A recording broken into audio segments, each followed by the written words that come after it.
Praise the lord. ప్రియ స్నేహితుడా, నీ జీవితంలో దేవుని కొరకు వాడబడాలని ఆశ నీకుందా? దేవుని చిత్తంలో పనిచేయాలని ఉందా?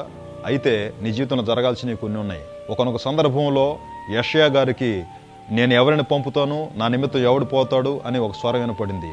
దానికి ముందు యెషయా జీవితంలో జరిగింది ఏమిటంటే పాపక్షమాపణకి ప్రతిఫలం పొందుకున్నాడు. పరిశుద్ధుడైన దేవుని చూసిన తర్వాత అయ్యో నేను అపవిత్రమైన పెదవులు గలవాళ్ళని కేక వేశాడు. పాపానికి ప్రాయచిత్తం కలిగింది, తనలో దిద్దుబాటు జరిగింది, తను సరిచేసుకోవడం జరిగింది, ఆలోచన మారింది, ఆయన ఆశయాలు మారినాయి, పరిశుద్ధపరచబడి పవిత్రపరచబడి అప్పుడు దేవుని స్వరం వింటా ఉన్నాడు, దేవుని కొరకు పంపబడతా ఉన్నాడు. నేను ఎవరిని పంపుతాను అని దేవుడు సాక్షాత్తు అడిగితే నేనున్నాను, నన్ను పంపు అని తన తీర్మానాన్ని తెలియజేశాడు. నేటి దినాల్లో కూడా దేవుని కొరకు నువ్వు నిలబడాలి, వాడబడాలి అంటే నీ తీర్మానం దేవుడు కోరుకుంటున్నాడు, నీ ఇష్టం దేవుడు కోరుకున్నాడు. ఆయన బలవంత పెట్టే దేవుడు కాదు. హృదయపూర్వకంగా నువ్వు సిద్ధపడి కలిగితే నీ జీవితాన్ని మార్చి అనేక మంది దేవుని కనుక ఆయన మార్చగలడు. ఆ విధంగా సహాయం చేయను గాక.